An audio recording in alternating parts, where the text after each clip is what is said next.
We expect you at 7 sharp, Natalie, and do try to look like you belong this time. The voicemail ended with a sharp click that felt like a slap. I set the phone down on the cold marble counter, the screen going dark, but her voice stayed in the room. The bathroom lights hummed above me, a low, irritating buzz that drilled straight into the headache blooming behind my right eye. I stared at the woman in the mirror. 38 years old, chief financial officer of a respected nonprofit. But in this dress, in this light, I looked exactly like what my mother-in-law wanted me to be. Small, silent, manageable. The zipper of my dress hissed as I pulled it up, sealing me in. It was black off the rack, the kind of fabric that absorbed light rather than reflecting it. Vivian would hate it. That was the point.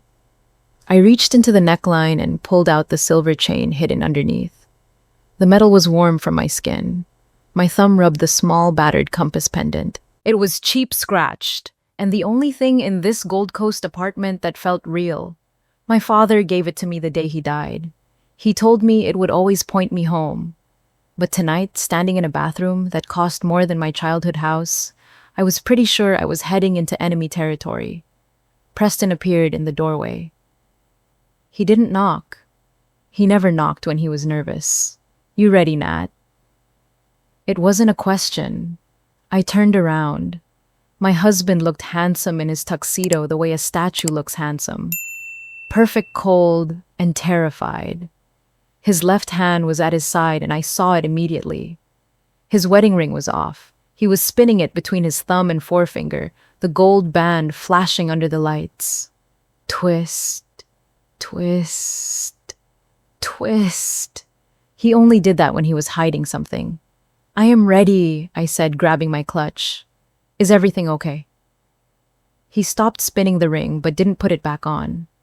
"My father said there is an announcement tonight. Something big." "What kind of announcement?" He looked past me, focusing on the shower curtain. "Just business. You know how he gets." But his voice was tight like a violin string stretched to the breaking point. He was lying. I knew it, and he knew I knew it. But we had a gala to attend, and the Whitfields did not have marital spats in the master bathroom. They had them in hushed tones over scotch. Or better yet, they buried them under layers of polite silence until someone suffocated. "Let's go," I said. "We don't want to keep Vivian waiting." The Palmer House. Hilton smelled like old money and aggressive floral arrangements.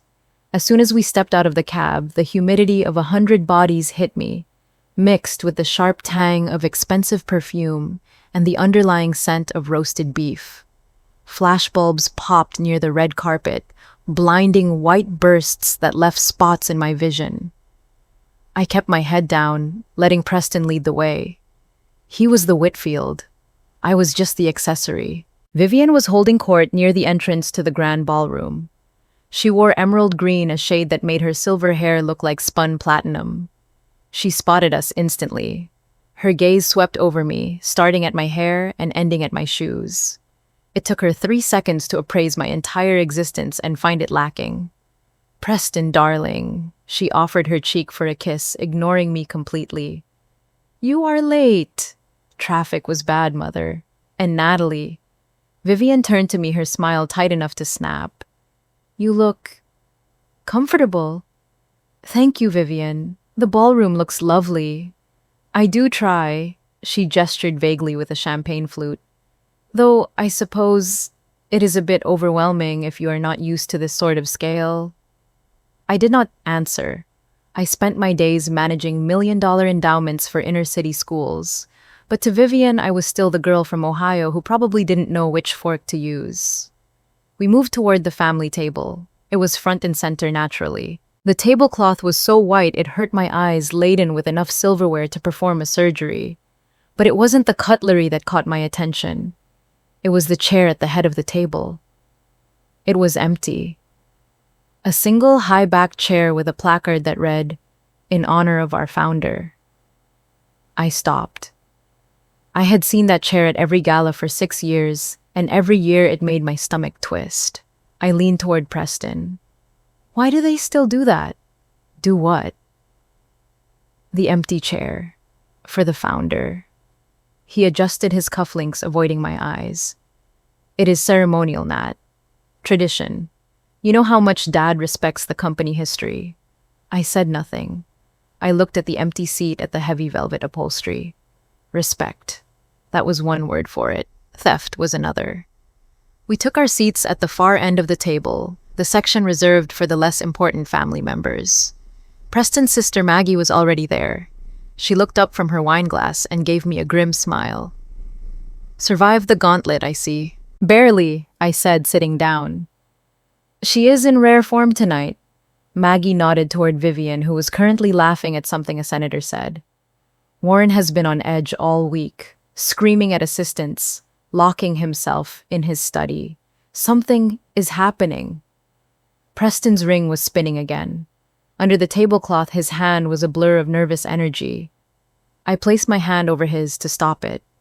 His skin was cold. Warren Whitfield stood up at the head of the table.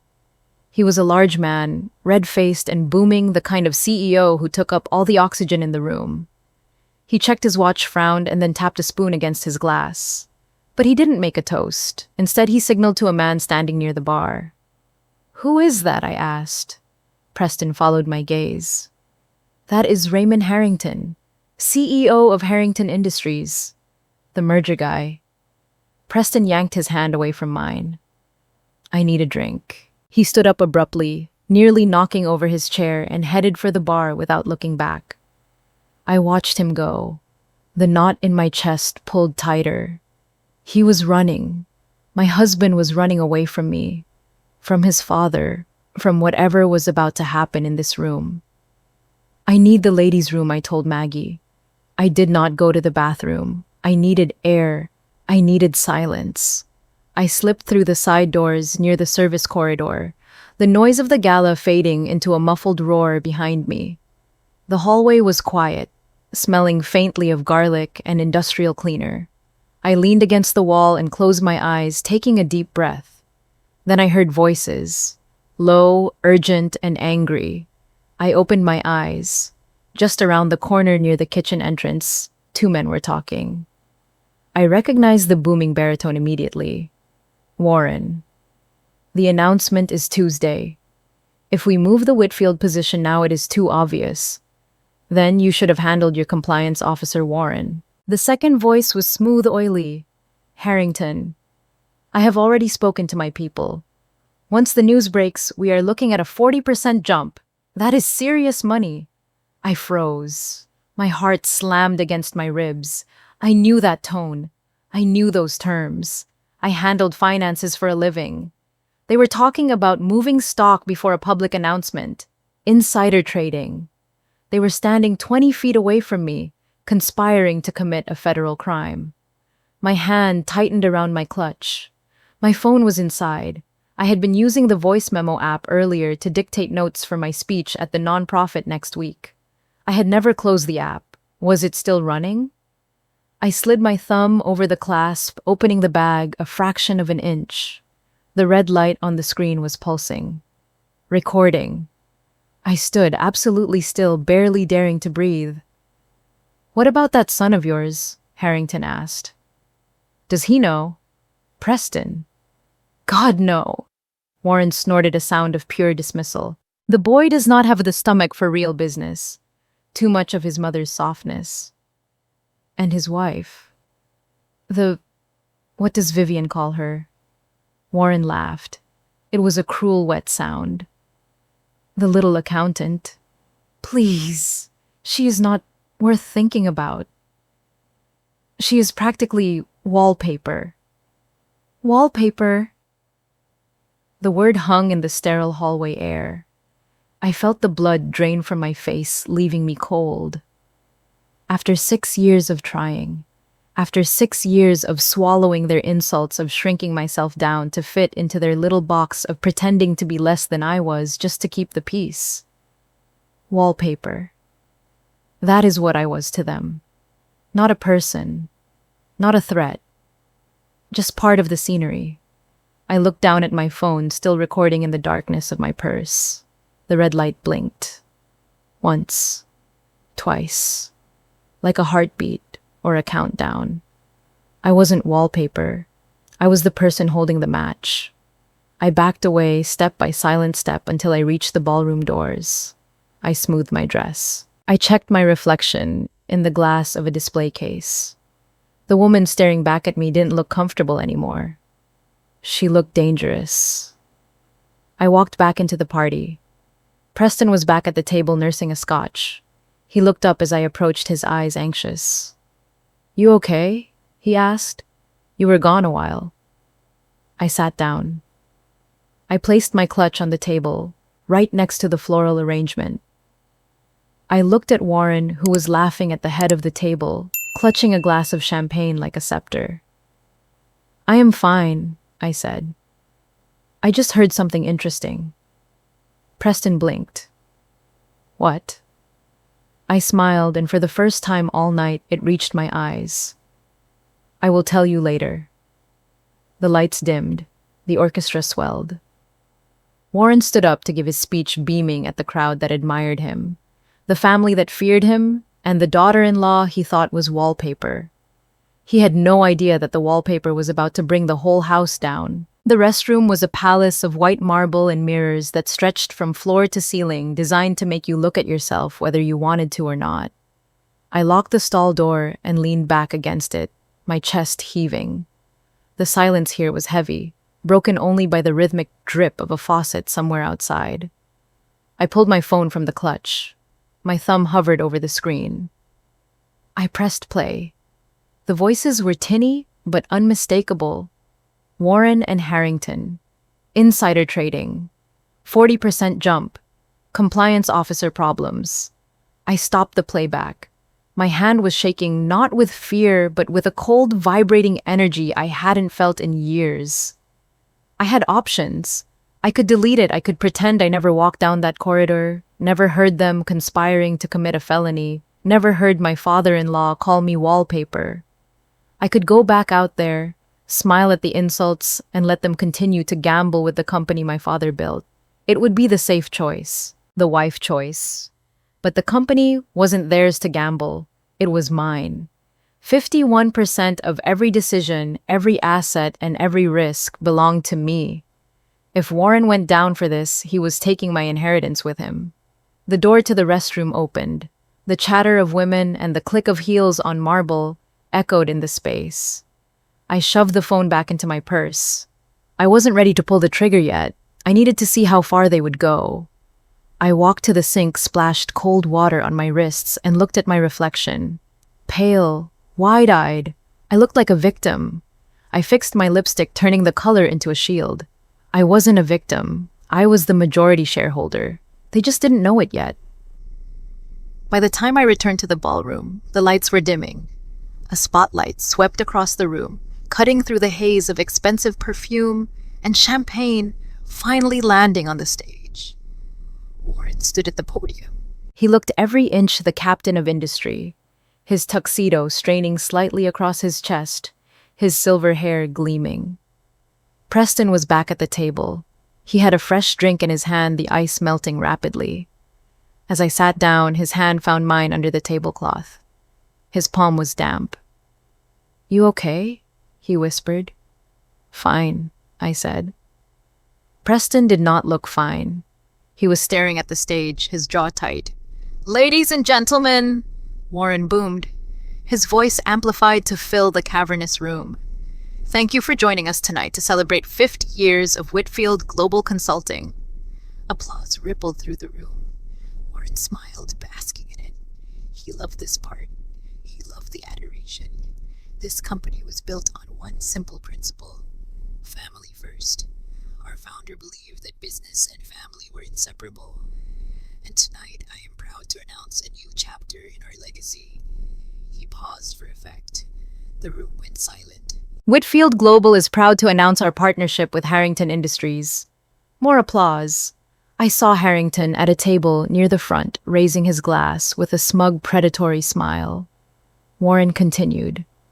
"My father, Benjamin Whitfield, founded this company with a vision. 3 generations of Whitfield excellence have brought us to this moment." I felt my grip on the tablecloth tighten until my knuckles turned white. Benjamin Whitfield. It was a lie they had told so many times they probably believed it themselves.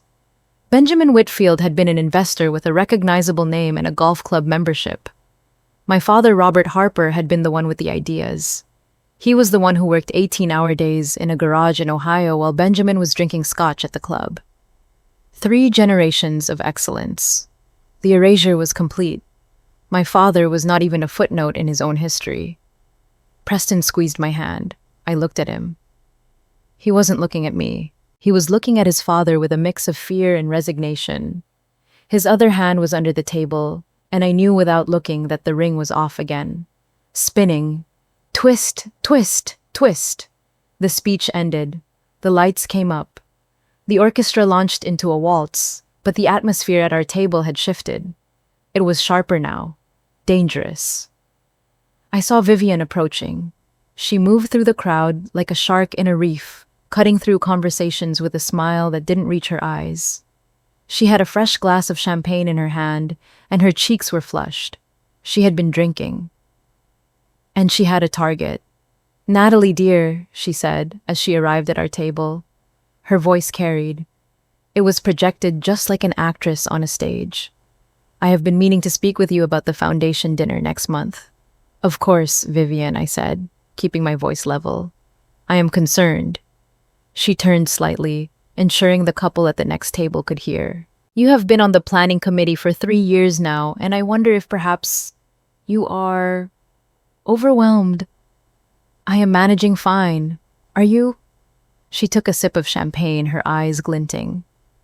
"Because some of the other ladies have mentioned that the budget seems complicated for someone with your background." I stared at her. I managed a budget 10 times the size of her gala committee at my actual job. "I have an MBA, Vivian. I think I can handle a floral budget." She laughed. It was a light tinkling sound that made my skin crawl. "Oh, darling, it is not about the math. It is about taste. You know how people talk." Preston shifted in his chair. "Mom, not here. Hush, Preston."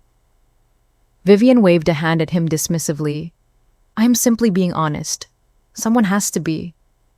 The conversation at the nearby tables had stopped. People were pretending to look at their phones or their drinks, but every ear was tuned to our table. Vivian knew it.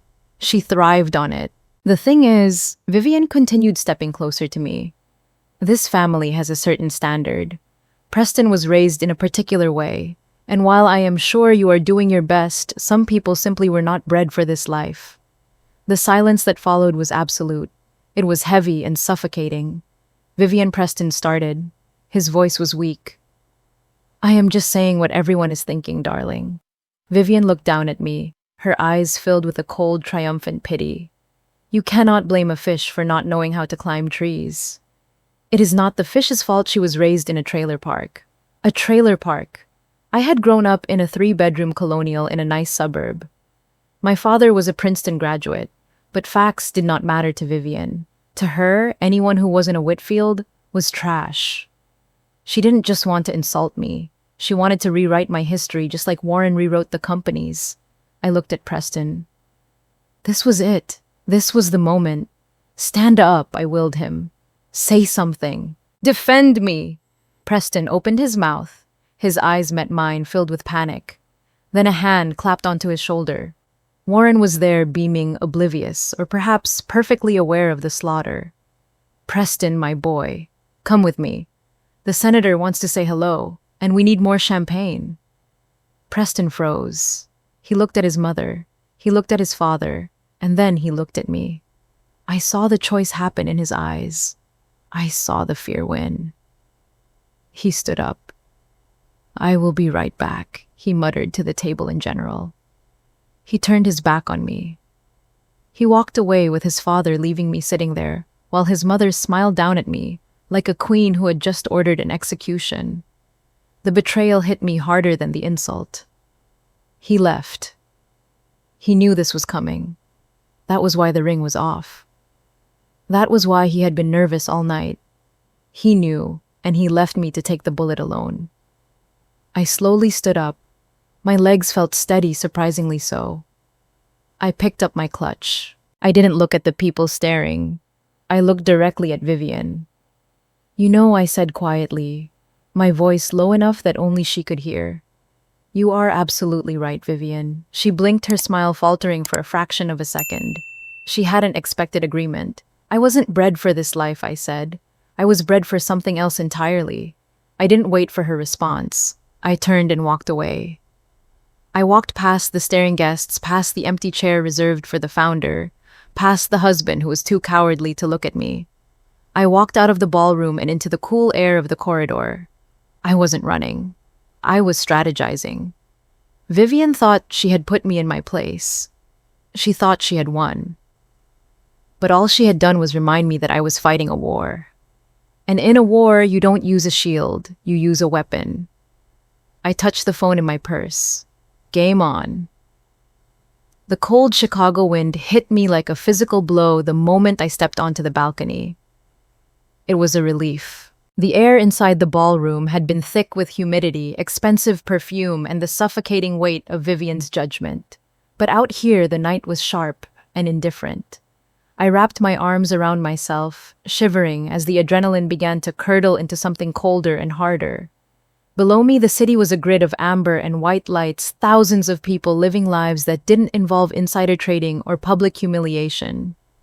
I walked to the stone railing and gripped it until the rough texture dug into my palms. The bass from the orchestra was just a muffled thump through the heavy glass doors behind me, like a heartbeat trapped underwater. I closed my eyes, trying to purge the image of Preston walking away. That was the thing that burned. Not Vivian's trailer park comment. I expected poison from a snake. But Preston. He had looked at me, seen the knife coming, and stepped aside to let it hit. The heavy door creaked open, letting out a brief burst of laughter and jazz before sealing shut again. I didn't turn around. I assumed it was a smoker looking for a fix, or maybe Vivian coming to finish the job. Figured I would find you here. It was Maggie. Preston's older sister stepped up beside me. She wasn't wearing a coat, just her dark blue gown, and she held 2 glasses of red wine. She didn't look at me. She looked out at the skyline, her expression tired. Thought you might need this, she said, offering one of the glasses. I need something stronger, I said, but I took it anyway. The glass was warm where her hand had held it. Don't we all? Maggie took a long sip of her own wine. For what it is worth, I am sorry about my mother. She has been getting worse. The gala stress brings out the monster. She has always been like this, I said. Yes. Maggie turned slightly, leaning her hip against the railing. But you didn't used to be a threat.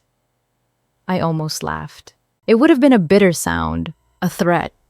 5 minutes ago, her father had called me wallpaper. Her mother had called me trash. What do you mean, I asked. Maggie swirled her wine.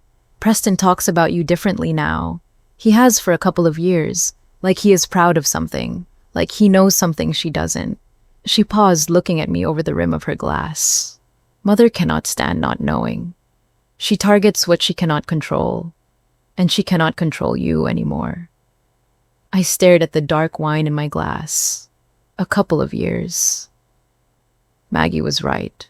Preston did know something. He knew the one thing that could dismantle his parents' entire world. The wind on the balcony seemed to fade, replaced by the memory of a different kind of silence. The silence of our apartment 4 years ago. It had been a Tuesday. I remembered that because we had ordered Thai food and the empty cartons were still on the coffee table, smelling of peanut sauce and lime. It was before the promotion, before the Gold Coast apartment Vivian insisted we buy. We were sitting on a couch that we had assembled ourselves, and the air between us was thick with the secret I had been carrying since I was 19. Preston, I need to tell you something, I had said. He muted the television immediately. He turned to me, his face open and unguarded. That tone means it is serious. It is. I took a breath, my hands trembling as I reached for the manila folder on the cushion between us. I should have told you before we got married. Maybe before we started dating. I don't know. I have been keeping a secret. His face went still. All the humor drained out of his eyes. Okay. It is not what you think I rushed to say. I haven't. It isn't another person. Then what? I handed him the folder. It felt heavy, weighted with 19 years of silence. He opened it. I watched his eyes scan the documents, the trust agreement, the shareholder certificates, the incorporation papers signed by Robert Harper. I watched him read the name of the company at the top of the letterhead, Whitfield Global Consulting. This is... He looked up, his brow furrowed in confusion. Natalie, this says you own controlling interest, I whispered. 51% in my father's company. It is not your father's company. It never was. I reached out and took his hand. It was warm then, solid. Preston Whitfield Global was founded by a man named Robert Harper. He brought your father in as an employee. The name was changed for business reasons because your family had connections, mine didn't. But the ownership, it stayed with Harper, with my father, and now with me. I watched him process it. I watched the pieces fall into place behind his eyes. Every board meeting his father chaired, every arrogant speech about the Whitfield legacy, every dollar that paid for his education, his car, his suits, all of it built on a foundation he didn't own. All of it belonging to the woman sitting next to him in sweatpants. Why didn't you tell me? He finally asked. He wasn't angry. He sounded lost. Because I needed to know you loved me, I said. Not the company, not the money. Me. He looked at the papers again, then closed the folder. He set it on the table on top of the takeout menu. Then he pulled me into his arms. I don't care about the company, Nat, he said into my hair. I never did. What do you want to do with this? He asked later that night. Go public. Take over. No, I said. I just wanted you to know. The company runs fine. Your father is fine. The lie tasted bitter even then, but I swallowed it. I just needed you to see me, all of me. I always have. He kissed my forehead. We will keep this between us. Until you decide otherwise. Until I decided otherwise. 4 years ago, I thought that meant never. I thought his love was a safe harbor, where I could dock my secret and leave it there untouched. I thought that as long as Preston saw me, it didn't matter if the rest of them looked right through me. Back on the balcony, the Chicago wind bit at my exposed arms, snapping me back to the present. The wine in my glass had gone cold. Where did you go just now? Maggie asked softly. Somewhere that doesn't exist anymore, I said. Fair enough. Maggie finished her wine in one long swallow. Look, I don't know what is going on between you and Preston, and I don't need to know. But I have watched my mother destroy 3 of Warren's assistants and 2 of her own friends. She targets threats. I am not a threat, I said automatically. The old reflex. Maggie smiled, and for a second she looked so much like Preston it hurt. Sure you are not. She pushed off the railing. Go find him, Natalie. And whatever you are hiding, don't let her take it from you.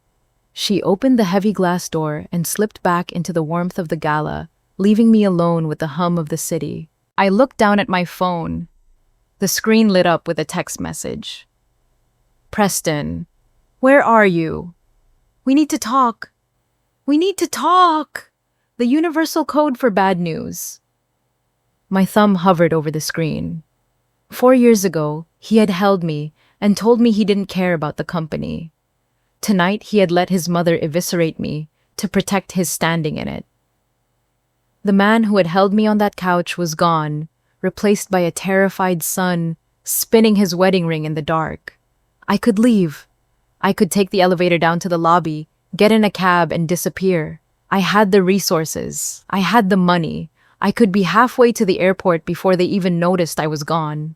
But then I thought about the voices in the corridor. Warren and Harrington.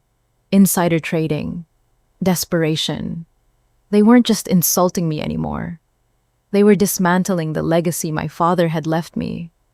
They were criminalizing my inheritance.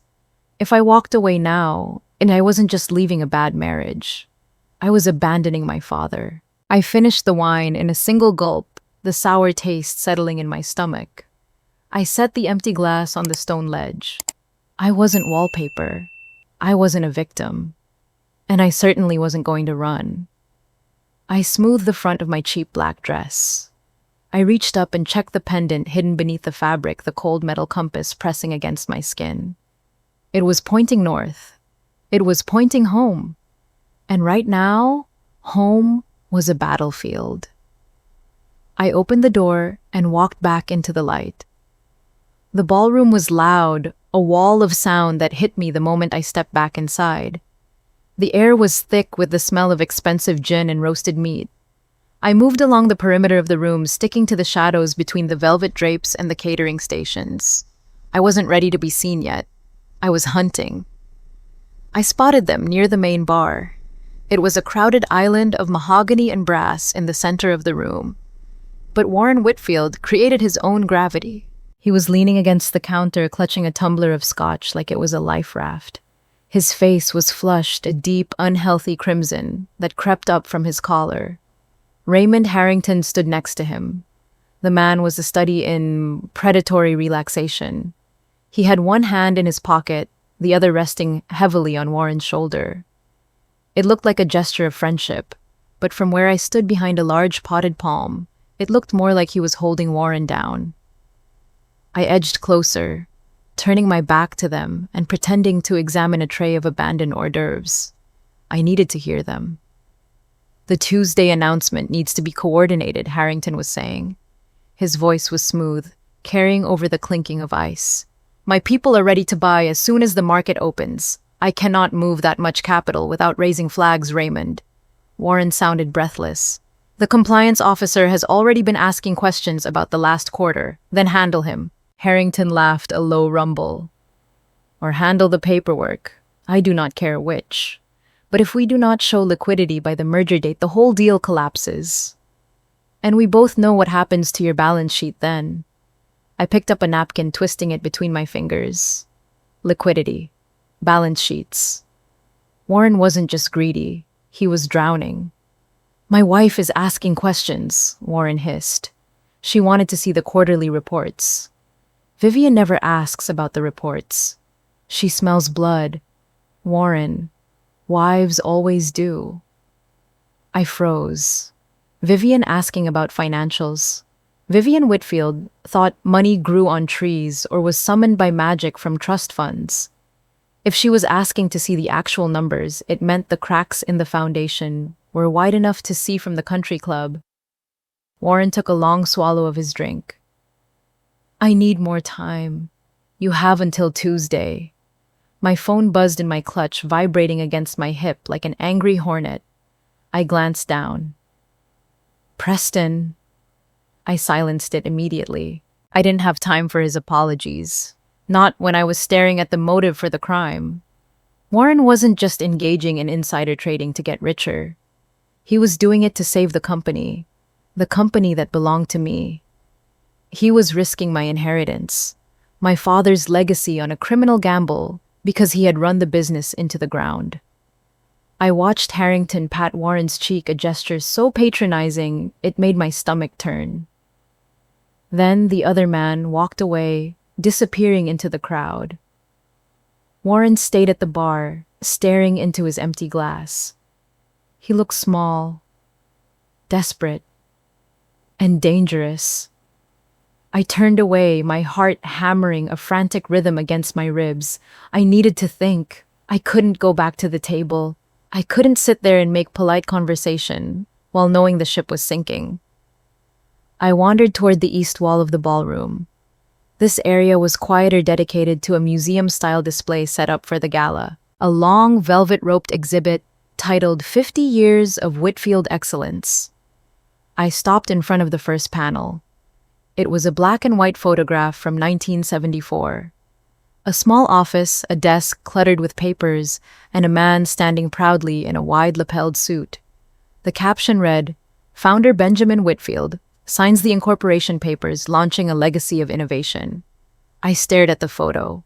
I knew that office. It wasn't Benjamin's office. It was a rented room above a hardware store in Columbus. And the man in the photo wasn't alone that day.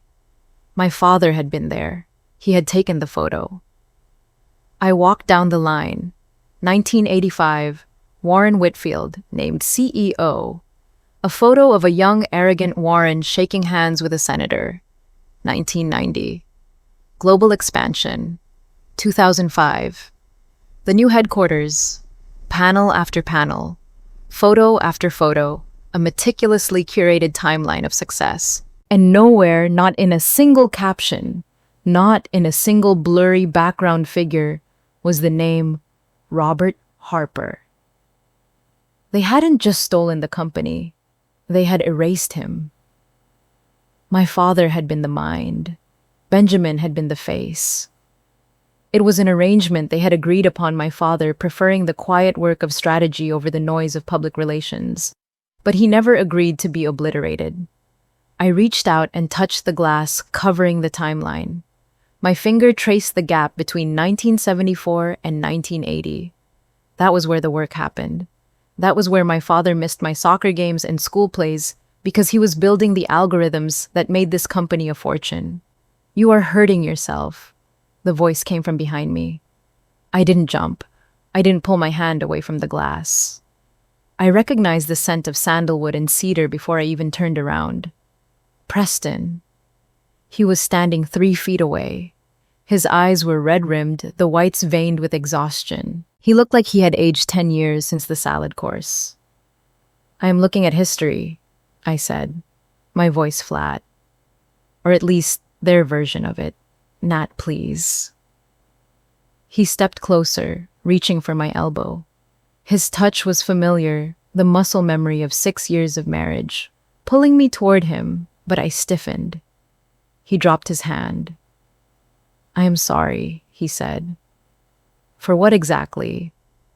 For the trailer park comment, or for leaving me there to take it alone? He flinched. I did not know she was going to go that far. I thought she would just make a snide comment about your dress. I didn't know she would do that. Your ring was off, Preston. He looked down at his hand. The gold band was back on his finger, but the skin around it was red from where he had been twisting it. You were spinning it all night, I said. You knew something was coming. You agreed to let it happen. You traded my dignity for a quiet evening. He closed his eyes. I tried to stop her before the gala. I told her to lay off. She said if I caused a scene, Dad would cut me out. So you let her cut me instead. I thought I could smooth it over later, like I always do. I looked at him, the man I loved, the man who made me coffee every morning, the man who was currently admitting that he viewed me as collateral damage in his family's Cold War. Later is over, Preston. He looked around, checking to see if anyone was listening. Then he stepped into my space, his voice dropping to a frantic whisper.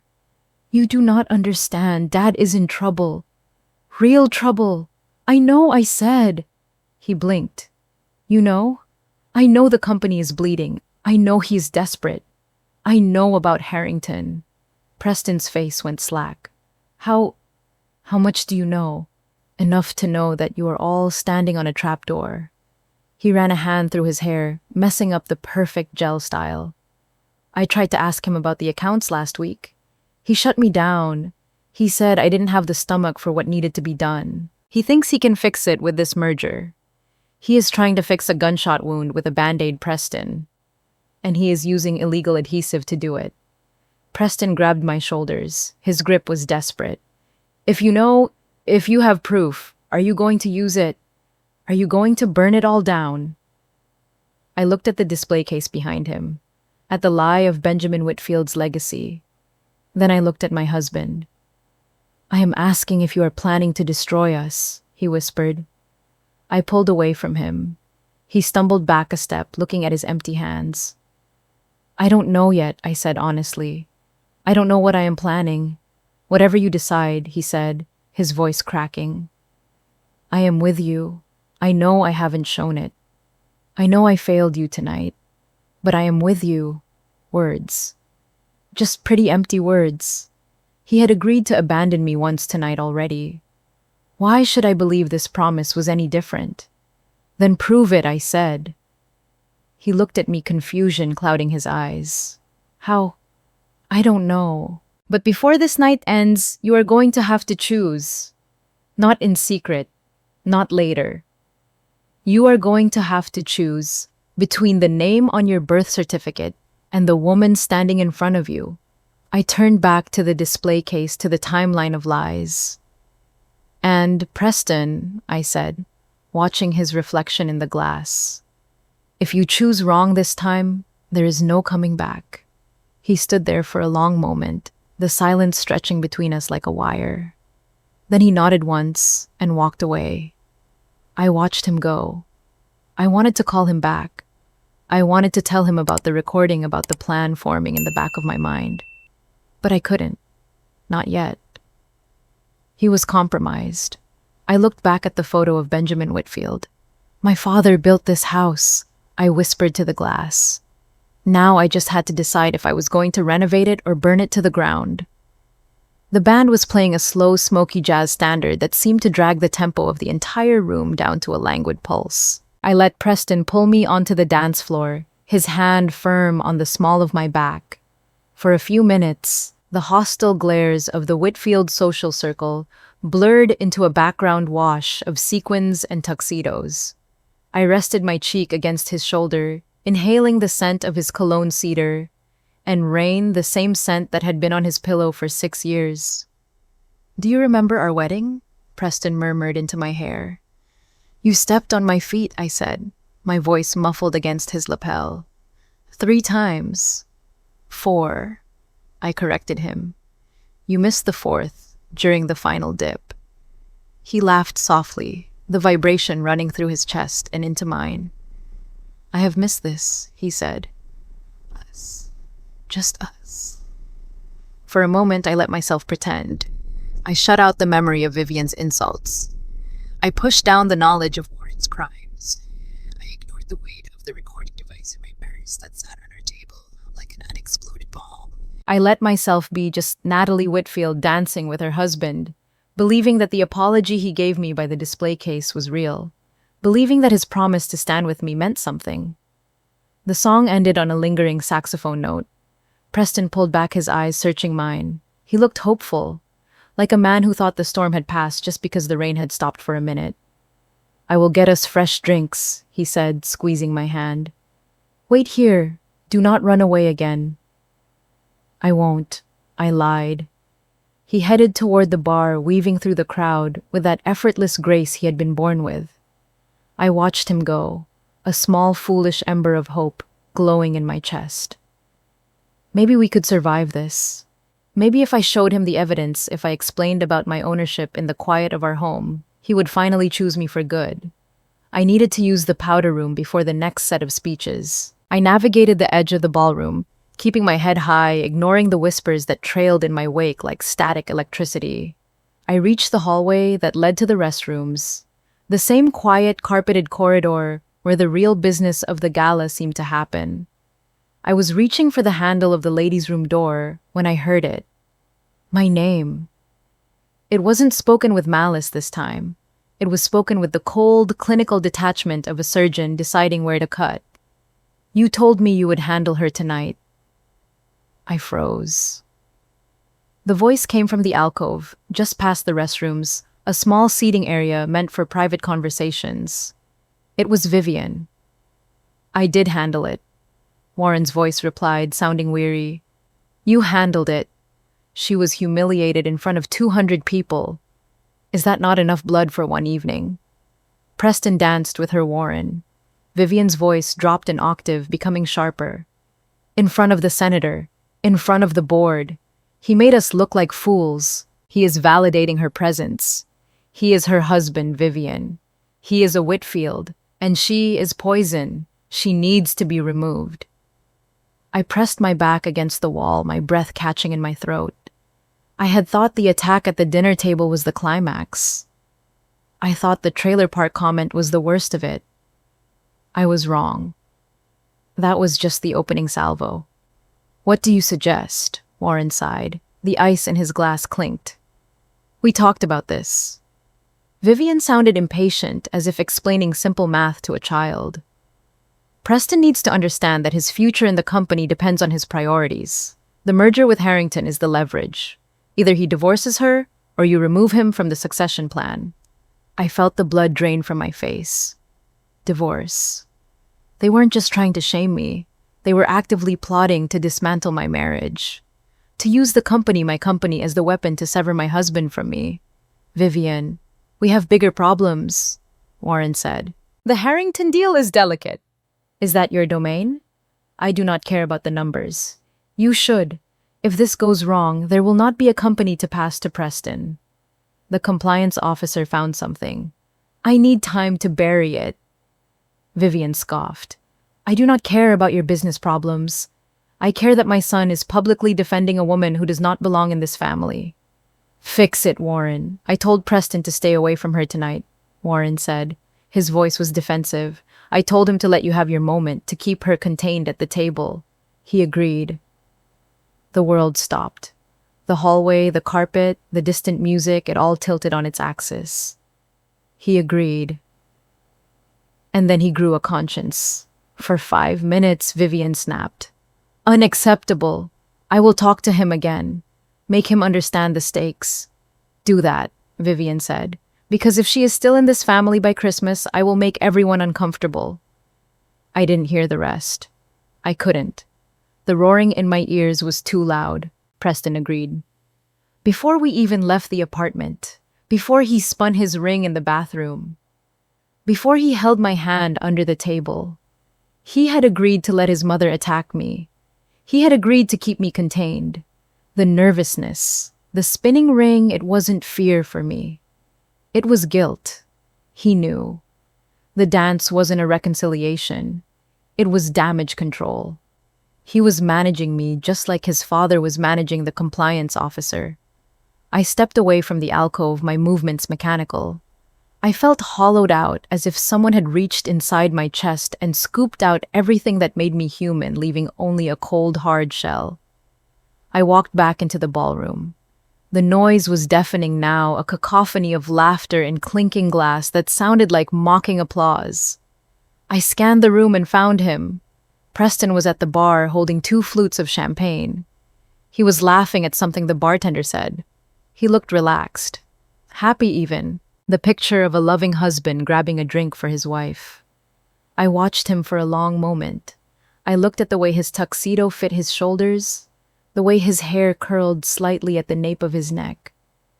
I looked at the man I had loved for 6 years, the man I had entrusted with the biggest secret of my life, and I realized I didn't know him at all. He turned and saw me. His face lit up. He started walking toward me, careful not to spill the drinks. There you are, he said as he reached me. He handed me a glass. You look different. Do I asked. My voice sounded strange to my own ears. Flat. Metallic. Your eyes, he said, frowning slightly. Something changed. Before I could answer, before I could scream, or throw the champagne in his face, or demand the truth, a shadow fell over us. There you are, darling. Vivian appeared. She had fixed her lipstick. She looked refreshed, energized by the prospect of ruining my life. She ignored me completely, turning her full blinding attention to her son. Your father needs you in the East Wing, she said. It is a business matter. Preston hesitated. He looked at me, then back at his mother. Now. It is important, Preston. Vivian's smile didn't waver. The senator is asking for you. This was it, the test. Warren said he would make him understand the stakes. They were calling him in to deliver the ultimatum. Divorce her or lose the legacy. Preston looked at me. I saw the conflict in his eyes, the old habit of obedience warring with the new fragile spine he was trying to grow. I will be right there, he said to his mother. Vivian nodded, satisfied. Good. Come along. She turned to leave, assuming he would follow like a well-trained dog. Come with me, Preston said. He wasn't talking to her. He was talking to me. Vivian stopped. She turned back slowly, her expression freezing into a mask of polite horror. Preston, this is family business. Natalie is family, Preston said. His voice wasn't loud, but it was steady. He reached out and took my free hand, his fingers interlaced with mine. Vivian stared at our joined hands like they were covered in filth. We will discuss this later, she hissed. No, Preston said. We will discuss it now. If Dad needs me, he gets Natalie too. For a second, nobody moved. The air between us crackled with tension. Vivian looked at her son, really looked at him, perhaps.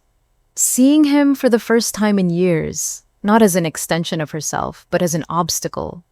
Fine, she clipped out. If you insist on making a scene.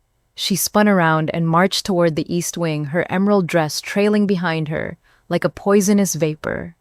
Preston pulled me gently forward. Come on. I walked beside him, my hand in his. To an observer, it looked like a united front. A husband standing up for his wife. A victory. But my other hand was gripping my clutch, feeling the hard edge of the phone inside. That was stupid, I said quietly as we walked. She is going to make you pay for that. I don't care, Preston said, looking straight ahead. Since when? He stopped. We were in the transition hallway now between the ballroom and the private meeting rooms. He turned to face me. Since I realized I have been paying for the wrong things my entire life, he said. He looked sincere. He sounded sincere. 4 hours ago, that would have been enough. But 4 hours ago, I didn't know he had agreed to sacrifice me. I wanted to believe him. God, I wanted to believe him. But trust is like a mirror. You can fix it if it breaks, but you can still see the crack in that motherfucker's reflection. I squeezed his hand, not in support, but to test the grip. Then let's go see what she wants, I said. He nodded and led me toward the heavy oak doors of the east wing. He thought he was walking into a business meeting. He thought he was walking into an argument with his parents. He didn't know he was walking into a trap. And he certainly didn't know that I was the one who was going to spring it. The heavy oak doors of the east wing meeting room clicked shut behind us, sealing out the noise of the gala.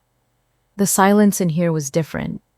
It was heavy, scented with stale cigar smoke and aged leather. It smelled like a men's club, the kind that had excluded people like me for a century. Warren was standing by the mahogany bar in the corner, pouring a fresh scotch. His hand shook slightly, the crystal decanter rattling against the glass. Raymond Harrington was settled in a wingback chair, looking entirely too comfortable for a guest. And Vivian stood by the fireplace, her arms crossed, watching us enter with the expression of a scientist observing rats in a maze. Thank you for joining us, Warren said, turning around. He gestured vaguely with his glass. Preston. Raymond. And guest. My wife Preston said, his voice tight. Of course. Warren took a long swallow of his drink. We have matters to discuss. The Harrington partnership is entering a critical phase. Harrington leaned forward, steepling his fingers. I was just telling your father, Preston. This merger will require discretion. Absolute unity. Timing is everything when we are moving this kind of capital. I stood very still near the door. They were doing it again. They were discussing the mechanics of their crime right in front of me. It wasn't just carelessness, it was arrogance. To them, I was a piece of furniture, a potted plant. Why worry about what the wallpaper hears? I watched Harrington smile at Preston. He looked like a wolf deciding which part of the sheep to bite first. Vivian stepped away from the fireplace. Her heels sank silently into the plush Persian rug. Speaking of discretion, Warren, did you not have something to discuss with Preston? About his future? Warren sighed. He looked tired. He looked like a man who wanted to be anywhere else. But Vivian's gaze was a physical weight, pushing him forward. Right, Warren said. Preston, you know the succession plan depends on stability, both professional and personal. Preston stiffened beside me. You are asking about my marriage, he said. At a business meeting. We are asking about your priorities, Vivian corrected him. Preston let go of my hand. I felt the loss of contact immediately, a cold draft hitting my palm. He took a step toward his father. My priority is this family, Preston said. But Natalie is my wife. She is a liability, darling, Vivian said. Her voice was soft, reasonable, terrifying. You married beneath you. We accepted it because we thought she would be harmless, quiet. But tonight proved she is incapable of understanding her place. And now she is threatening the family future. I felt a strange calmness settle over me. It was the clarity of absolute zero. They weren't just insulting me. They were negotiating my erasure. Warren cleared his throat. Preston, I will be direct. Raymond's partnership requires full Whitfield family commitment. We cannot have distractions. We cannot have weak links. Preston is not a weak link, I said. Vivian's head snapped toward me. I did not speak to you. I ignored her. I looked at Warren. You are asking him to make a choice. Warren looked at me then, really looked at me with a mixture of pity and annoyance. Yes, I am. He turned back to his son. What your mother means, Preston, is that we would like you to consider options. A quiet divorce, a generous settlement. We will handle the lawyers, no scandal, just a clean break. Preston stood frozen. You are asking me to divorce my wife so you can sign a business deal. We are asking you to prioritize the family that raised you over a woman who... Warren gestured at me, his hand waving dismissively. Over a woman who does not fit the silhouette. Stop, Preston said. His voice echoed in the wood-paneled room. I will not do it. Vivian rose to her full height. The emeralds at her throat caught the light, flashing like warning signals. Then you leave us no choice, Warren tell him. Warren set his glass down. He looked at the amber liquid, avoiding his son's eyes. Preston, if you refuse to cooperate, I will have no choice but to remove you from the succession plan. The company will pass to outside management. Or perhaps we will sell it entirely to Raymond. The air left the room. You would write me out, Preston whispered. You would write off your own son. I would protect the family legacy, Warren said, his voice hardening, from anyone who threatens it. I looked at Harrington. He was watching this family destruction with mild amusement, like he was watching a mediocre play. Legacy. The word hung in the air, bitter and false. They were using my father's legacy to threaten my husband into divorcing me. The irony was so sharp it felt like it might cut my skin. Vivian walked over to Preston. She placed a hand on his arm. Think carefully, Preston. Everything your father built, everything we built. The house, the name, the future, it all depends on this moment. You can have it all. Or you can have her. All eyes turned to Preston. This was the moment. The hero moment. The moment where he told them to keep their money and walked out the door with his wife. I waited for it. I willed it into existence. Preston looked at his mother. He looked at his father.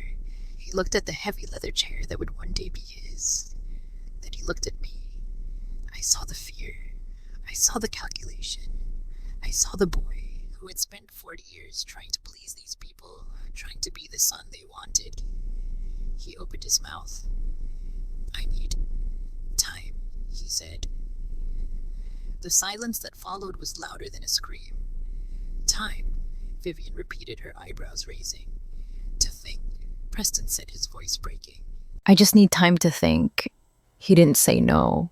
After the humiliation, after the truth about the company, after the dance, after promising he was with me. He didn't say no. He asked for time to weigh the pros and cons of discarding me. I felt something snap inside my chest. It wasn't a loud break. It was quiet, like a thread finally giving way under too much tension. I understood then. He wasn't evil. He wasn't even cruel. He was just weak. And in a world like this, weakness was far more dangerous than malice. I will give you time, I said. Preston turned to me, relief flooding his face. He thought I was being understanding. He thought I was giving him permission to negotiate. Natalie, I just need to figure out how to take all the time you need, I said. I turned around. I walked to the heavy oak doors. My hand found the brass handle. It was cold, solid metal. Real. Natalie, wait, Preston called out. I didn't wait. I pushed the door open and walked out, leaving the four of them in their expensive, smoke-filled cage. I kept walking. I walked past the security guards who looked through me. I walked past the stragglers in the hallway, who whispered behind their hands. I didn't stop until I reached the coat check area near the main entrance. It was deserted. The attendant was on a break. Rows and rows of cashmere coats and fur wraps hung in silence, swaying slightly in the draft from the vents. The lighting here was harsh and fluorescent, buzzing with a dying flicker. I leaned back against the counter and slid down until I was sitting on the cold tile floor. I pulled my knees to my chest. So this was it. This was what rock bottom felt like. It wasn't dramatic. It wasn't a fiery explosion. It was just sitting on a dirty floor in a $3,000 dress, realizing that the person you loved was a coward. I had the weapons. I had the phone recording in my purse that could send Warren to federal prison. I had the documents in a safety deposit box that proved I owned 51% of everything they held dear. I had the power to destroy them with a single sentence. And none of it mattered, because I was alone. 19 years ago, my father wrote me a letter. He told me that the difference would define me. He told me to wait until I needed to use the power, not when I wanted to. Did I need to use it now, or should I just walk away? I could leave. I could divorce Preston. I could cash out my shares anonymously, take the money, and move to a coast where no one had ever heard the name Whitfield. I could start over. I could be free. It would be easy. It would be clean. I rested my forehead against my knees. I was so tired. Tired of the armor. Tired of the silence. Tired of being the invisible shareholder in my own life. My phone buzzed against my leg. I ignored it. Probably Preston texting me to explain, to beg, to make excuses. It buzzed again. I sighed and pulled it out of my clutch. The screen lit up in the dim room. It wasn't Preston. It was Elena, my friend from the nonprofit. Hey, boss, the text read. Just checking in. The gala photos online look fancy. Hope you are surviving the Shark Tank. Remember, we have the grant meeting Monday. We need your brain. I stared at the words. We need your brain. Not my pedigree. Not my husband's name. Not my silence. My brain. Elena knew me. She knew Natalie Harper. The woman who could look at a budget sheet and find the story hidden in the numbers. The woman who wasn't afraid to make hard calls when the funding was cut. The woman who built things. I wasn't Natalie Whitfield, the trailer park charity case. I was Natalie Harper, Robert Harper's daughter. And my father didn't build this company, so a group of criminals and cowards could strip it for parts. He didn't leave it to me so I could hide in a coat check room while they threatened my marriage. A cold, hard clarity washed over me, pushing back the grief. The tears that had been threatening to fall evaporated. I stood up.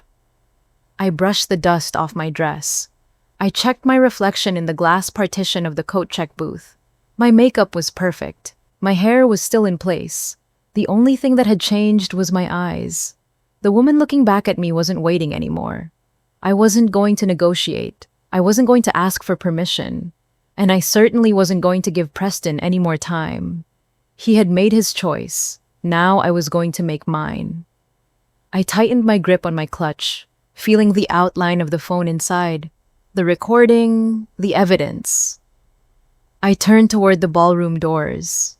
It was time to introduce myself. I left the coat check area. It was too open, too exposed, and I felt the need to be underground. I found a service stairwell door marked with a glowing red exit sign and pushed through it. The heavy steel door slammed shut behind me, cutting off the hum of the hotel lobby. The silence in the stairwell was industrial and absolute. The air was cold, smelling of concrete dust and damp mop water. I sat down on the third step, the rough anti-slip tape scratching against the silk of my dress. I reached down and unbuckled my heels, setting them neatly side by side. My bare feet touched the freezing concrete. It was grounding. It was real. For 19 years, I had been holding my breath. I had been living in the negative space of a photograph, waiting for permission to exist. My father had asked me to be invisible for my own protection, to keep the company stable, to let the Whitfields be the face while we held the keys. I had honored that. I had turned it into a religion, but protection had turned into a prison. I pulled my phone from my clutch and looked at the recording app. The file was there. 43 minutes of audio. I put the phone to my ear and played back the middle section. Handle the compliance officer, 40% jump. I stopped it. This was not just about Vivian calling me trash. This was not just about Preston being a coward. This was a federal crime being orchestrated by the man who was supposed to be the steward of my father's legacy. Warren Whitfield wasn't just a bad father-in-law. He was a thief, and he was using my assets to commit fraud. If I stayed silent now, I wasn't just a dutiful wife. I was an accessory. I realized then that the question wasn't whether I wanted to ruin them. The question was whether I could live with myself if I let them get away with it. My father built this company on mathematics and integrity. Warren was running it on hubris and lies. I had a fiduciary duty. I had a moral obligation. And God help me, I had a rage that had finally hardened into something useful. The door at the top of the stairs creaked open. I didn't flinch. I didn't reach for my shoes. I just watched as the heavy steel swung back, revealing a slice of the hotel corridor light. Natalie. Preston stood in the doorway. He had loosened his tie. His hair was a mess, the perfect gel style broken by fingers that had run through it too many times. He looked pale, sweating and entirely unraveled. "I have been looking everywhere for you," he said, his voice echoing in the concrete shaft. "Found me," I said. He stepped inside and let the door close. The sudden darkness seemed to shrink him. He walked down the stairs slowly, his eyes on my bare feet, then up to my face. He sat down on the step below me, not touching me, just sitting in the coal. "I told them no," he said. I looked at him. His hands were shaking. "You asked for time," I corrected him. "I heard you." "I did," he admitted. He looked at his hands. "I asked for time because I was scared. Because for 40 years I have been terrified of what would happen if I ever actually stood up to them. I thought the sky would fall. I thought the ground would open up." He looked up at me. "But then you walked out, and I realized the ground was opening up anyway." I said nothing. I wasn't going to make this easy for him. "I went back in," he said quietly, "after you left." They were toasting. Vivian was already planning who to set me up with next. Warren was pouring another drink. And I looked at them, and I saw them. Not as my parents, but as vampires. They were feeding on everything, on the company, on me, on you. He took a breath that sounded like a sob. I told them I was done. I told Warren he could write me out of the will, out of the succession, out of the family history. I told Vivian she could keep her country club approval. I told them I would rather be a broke nobody with you than the CEO of their kingdom without you. I studied his face. I looked for the lie. I looked for the spinning ring. His hands were still. "They kicked me out," he said, a ghost of a smile touching his lips. Vivian actually threw a glass. It missed, but the sentiment was there. I felt a crack in the ice around my heart. Just a hairline fracture, but it was there. "Why now?" I asked. "Why did it take me walking away for you to find your spine?" "Because I am a slow learner," he whispered. "And because I realized I have been choosing the wrong things my entire life. I chose their approval over your respect. I chose their legacy over our future." He reached out his fingers, hovering inches from my knee, asking for permission. I am done choosing them, Natalie. I am with you, if you will still have me. I looked at his hand, then I looked at the phone in my lap. I wanted to believe him, but belief wasn't enough anymore. We were past the point of faith. We were in the realm of action. I am going to do something, I said. Tonight. And once I start it, there is no going back. It is going to destroy your father's reputation. It is going to humiliate your mother. It might end the company as you know it. Preston didn't flinch. Good. I am serious, Preston. This isn't a scene. This is a demolition. He met my eyes. His gaze was steady. The fear was still there, but the indecision was gone. I don't care about the reputation, he said. I don't care about the money. I just want to be on the right side of this. With you. I picked up my shoes. I slipped my feet back into the heels, buckling the straps with steady fingers. Then I stood up. I smoothed my dress. I felt the pendant against my chest, the compass pointing north. Your father is committing crimes with my company, I said. I have evidence, and I have ownership. Preston stood up too. You mean the trust. I mean 51%. I mean controlling interest. He stared at me, the reality of it washing over him again. You are going to take over. I am going to introduce myself, I said.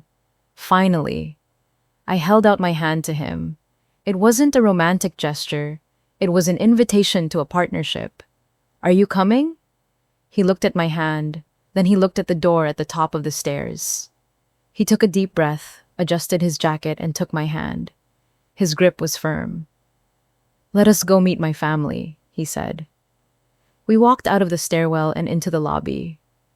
The hotel was quieter now, the late hour thinning the crowd, but the energy in the air was electric. We found a quiet alcove near the ballroom entrance out of sight of the security guards. Walk me through this, Preston said, keeping his voice low. I pulled him close. Warren is announcing the merger at 1 o'clock. That is 10 minutes from now. He is going to talk about the legacy, about Benjamin Whitfield. Preston nodded. The founder's speech, he gives it every year. It is a lie, I said. Benjamin didn't found anything. My father did. And tonight, I am going to correct the record. And the recording? Preston asked. I tapped my clutch. I have Warren and Harrington discussing insider trading, specifically moving stock before the Tuesday announcement to hide liquidity issues. Preston closed his eyes for a second. Jesus! He is that desperate. He is. And if we let him do it, we are liable. But if I announce an internal audit before the market opens, we freeze him out, Preston finished. He looked at me with a mixture of awe and terror. You have thought of everything. I have had 19 years to think, I said. He reached out and touched my cheek. His thumb brushed over my skin, a tender gesture that felt jarring against the violence of what we were planning. I am sorry, he said softly. I am sorry you had to do this alone for so long. I am not alone anymore, I said. Unless you let go, I am not letting go. I checked my watch. 1 o'clock. The music inside the ballroom had stopped. I could hear the muffled sound of a microphone feeding back. Then Warren's booming voice cutting through the silence. It is time, I said. Preston straightened his tie. He buttoned his jacket. He looked at me, and for the first time in 6 years, I didn't see a Whitfield. I saw my husband. Ready? He asked. I took a breath. I thought of my father in his garage. I thought of the trailer park comment. I thought of the empty chair at the head of the table. Ready. We turned and walked toward the ballroom doors. The security guard moved to stop us, saw Preston's face, and stepped back. He pushed the doors open. Lights spilled out, blinding and golden. The smell of champagne and expensive lies hit us. Warren was on stage speaking about excellence, about history, about honor. He had no idea that the owner had just arrived. The double doors swung open with a heavy, expensive hush, revealing the ballroom in all its golden, suffocating glory. The lights had been dimmed to a reverent twilight, focusing every eye in the room on the stage. Warren Whitfield stood behind the podium, bathed in a white spotlight that washed out the gin flush on his cheeks and made him look like the statesman he pretended to be. He was midway through the lie. "Ladies and gentlemen," Warren boomed, his voice amplified and rich with false emotion. "As we approach the end of this wonderful evening, I would like to take a moment to reflect on what Whitfield Global truly represents." I stepped into the room. Preston was right beside me. His shoulder brushed mine, a solid, grounding presence. We didn't sneak in. We didn't cling to the shadows of the velvet drapes this time. We walked straight down the center aisle, our footsteps swallowed by the plush carpet, but our movement drawing eyes like a magnet. My father, Benjamin Whitfield, founded this company 50 years ago with a simple principle: excellence in everything we do. 3 generations of Whitfield leadership have built on that foundation. I felt a cold, hard knot tighten in my stomach. Benjamin Whitfield, the man who spent the 70s playing golf, while my father ruined his eyesight coding the algorithms that built this empire. The man who provided nothing but a surname that sounded good on a letterhead. Preston squeezed my hand. I squeezed back, then let go. I needed my hands free. And that is why I am so proud to announce our partnership with Harrington Industries. Warren continued gesturing to the front row, where Raymond Harrington sat looking smug and victorious. This merger represents the next chapter in the Whitfield legacy. I reached the edge of the stage. The stairs were to my right. I didn't hesitate. My heels clicked rhythmically on the wooden steps, a sharp staccato sound that cut through the low hum of the room. Vivian was the first to see me. She was seated at the head table, her champagne glass halfway to her lips. Her eyes widened, the glass tilting dangerously. Warren looked down. He blinked, confused by the figure rising into his spotlight. "Natalie?" he said, his voice caught by the microphone booming out as a confused mumble. "What are you? This is a private, Mr. Whitfield." My voice didn't have a microphone, but it didn't need one. I projected it from the diaphragm, clear and sharp, slicing through the air like a guillotine blade. "I apologize for the interruption," I said, reaching the center of the stage. "But I believe there has been an error in your speech that I need to correct." A ripple of murmurs spread through the crowd. I saw heads turning, phones being raised.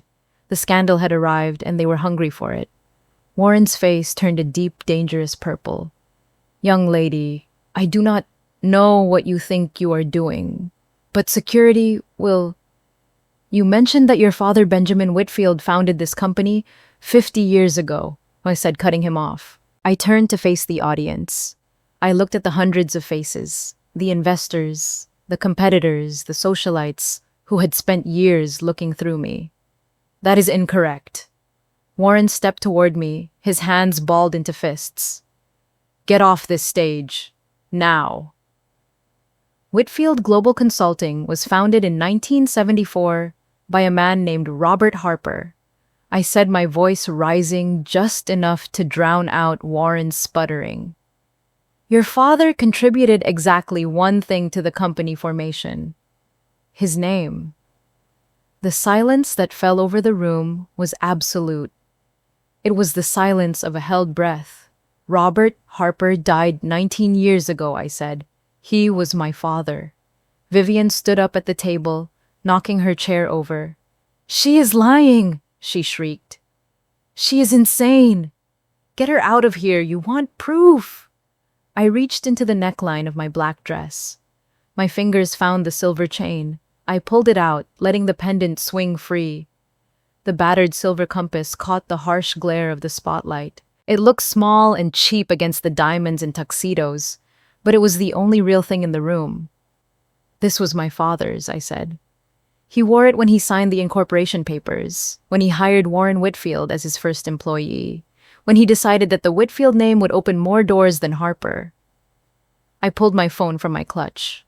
I unlocked the screen and held up the digital document I had kept safe in the cloud for years. "And this is the certificate of ownership showing that I hold 51% of this company. I have held it since I was 19 years old." Warren stared at the phone. The blood drained from his face, leaving him looking gray and old. This is preposterous. This is documented, I said. Verified? Legal. I turned to face him fully. You have been running my company, Mr. Whitfield. And from what I overheard tonight, you have been running it into the ground. Raymond Harrington stood up in the front row, buttoning his jacket, looking for an exit. Mr. Harrington, I said, I wouldn't leave just yet. He froze. I have a recording of your conversation with Mr. Whitfield earlier this evening, I said. The one about timing and discretion. The one where you suggested he handle the compliance officer who was asking too many questions about the liquidity issues. A gasp went through the room. Insider trading. It was a phrase that terrified this crowd more than murder. As majority shareholder, I continued, my voice steady. I am announcing an immediate internal compliance audit of Whitfield Global Consulting effective tomorrow morning. All trading accounts will be frozen pending investigation. The merger discussions are terminated effective immediately. Vivian stormed up the stairs. She looked deranged, her hair coming loose, her face twisted into a mask of pure hatred. You cannot do this, she hissed, lunging at me. You are nothing. You are trash. I didn't step back. I didn't flinch. I looked at the woman who had spent 6 years trying to make me disappear. I am the majority owner of the company your husband has been using as his personal piggy bank, I said. I am the daughter of the man who actually built everything you have spent 40 years claiming as yours. I stepped closer to her, invading her space for the first time. And I am the woman you called wallpaper. Vivian recoiled as if I had slapped her. She looked around the room, searching for allies, but the eyes staring back were cold. The social circle she worshipped had already turned. They smelled the blood in the water. I turned away from her. I walked to the head table. There it was, the empty chair, the one with the placard that read, "In honor of our founder," the chair that had mocked me for 6 years, the chair that symbolized my father's erasure. I reached out and pulled it back. The legs scraped against the floor. This seat has been empty for 19 years, I said. I sat down. The velvet was scratchy. The chair was a little too high, but it felt right. It felt like gravity. I looked up. Preston was walking toward me. He didn't look at his father, who was slumped against the podium. He didn't look at his mother, who was standing frozen on the stage. He walked straight to the chair where I sat. He didn't stand in front of me to protect me. He didn't stand behind me to hide. He stood right beside me, his hand resting on the back of the chair. A partner. Warren finally found his voice. It was weak trembling. Preston, you cannot possibly be supporting this. Preston looked at his father. His face was calm. I am supporting my wife, he said. The woman you have spent 6 years trying to destroy. The woman who just saved your company from the federal criminal charges you would have faced if she had gone to the SEC instead of handling this internally. He looked at his mother. I am done choosing wrong! Maggie appeared from the crowd. She walked up to the table, picked up a glass of champagne, and raised it to me. As am I, she said. The spell broke. The room erupted into chaos. Lawyers were pulling out phones. Board members were rushing the stage. Security was unsure who to remove. I sat in the founder's chair, my hand over my father's compass, and watched the house of cards collapse. An hour later, the ballroom was a crime scene of empty glasses and abandoned napkins. The guests had fled, eager to spread the gossip before the morning papers hit. The lawyers had arrived, a phalanx of dark suits, currently cornering Warren in the East Wing. Harrington had slipped out the back, accompanied by his own legal team. I sat at a small table near the bar, watching the cleaning staff sweep up the confetti. Preston sat across from me, his tie undone, looking exhausted, but lighter than I had ever seen him. He shook his head, a small laugh escaping him. I do not have words. There will be consequences, I said. Your father faces an investigation. He will be removed as CEO. Your family reputation is going to take a hit. It was built on lies, Preston said. At least now it can be built on truth. He reached across the table and took my hand. What happens now? Lawyers, I said. Meetings. A lot of paperwork. I looked around the empty ballroom, seeing the ghost of the empire my father had imagined. And then, we figured out what kind of company my father really wanted this to be. Maggie walked over, her coat draped over her shoulders. She looked at me, then at Preston. "Mother is in the lobby," she said. "She is sitting on a bench waiting for the valet." She would not look at me. "She is in shock," Preston said. "She is in denial," Maggie corrected. She turned to me. "I always knew there was more to you than they saw, Natalie, but I didn't know you were nuclear. You could have said something I said, and missed this." Maggie laughed. "Not a chance. Call me next week. We have a lot to discuss. I have some ideas about the board." She squeezed Preston's shoulder and walked away, her heels clicking on the hardwood. I looked over at the head table one last time. The empty chair was pushed back. The placard was gone. "Let's go home," I said. We walked out through the main lobby. It was quiet now, the frantic energy of the gala replaced by the stillness of 3 in the morning. We pushed through the revolving doors and stepped out into the Chicago night. The air was cool and crisp, smelling of rain and asphalt. The sky to the east was beginning to lighten, a bruised purple bruising into gray. "Where do you want to go?" Preston asked. "Home," I said. "Our home, not the one your mother picked out."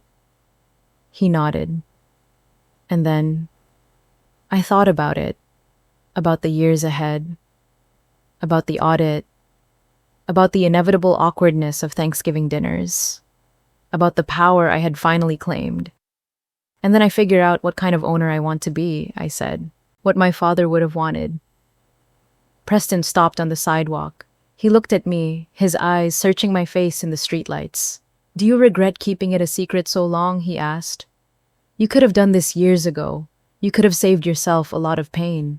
I touched the compass at my throat. My father asked me to wait until I needed to, not until I wanted to. I looked at Preston. I looked at the man who had almost failed me, but who had found his way back when it mattered. "Tonight I needed to," I said. "Not for revenge. Revenge is cheap. I did it for protection, for the company he built, for us." "For us," Preston repeated. "They were going to use the company to take you from me," I said. "They were going to use my own inheritance to destroy my marriage.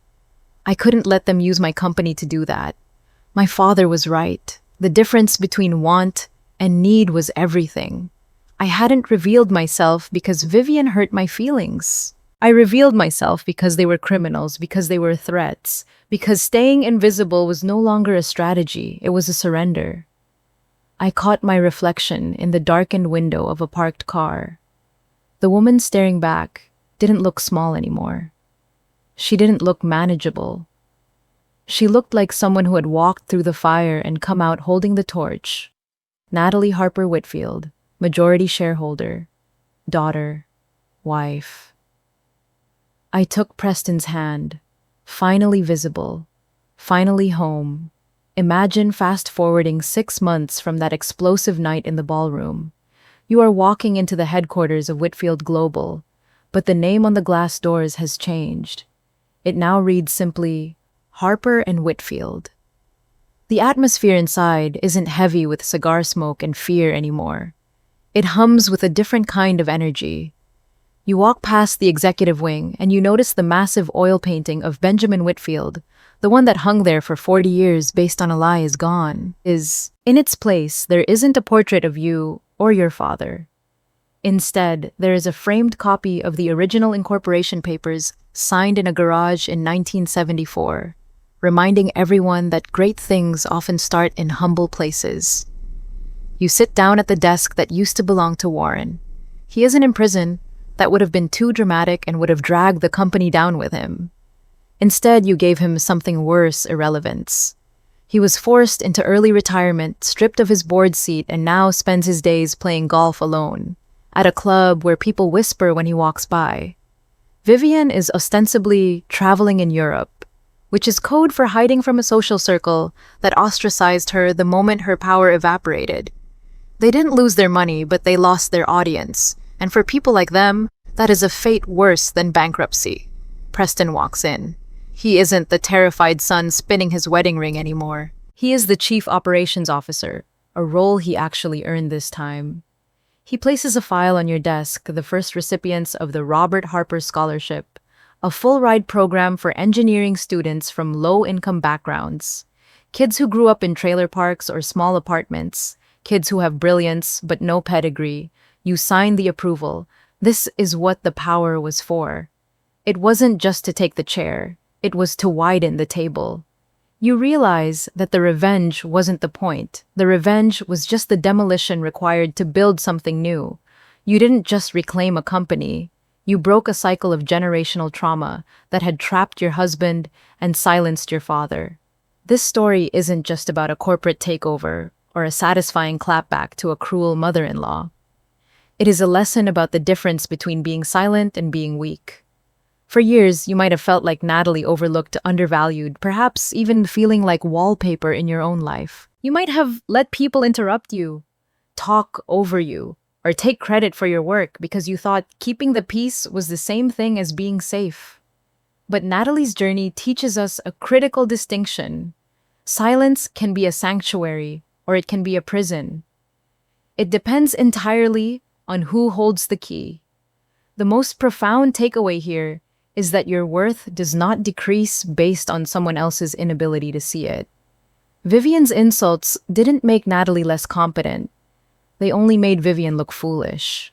When you know who you are, when you have your own compass pointing north, you don't need to scream for validation. Real power doesn't need to announce itself every time it enters a room.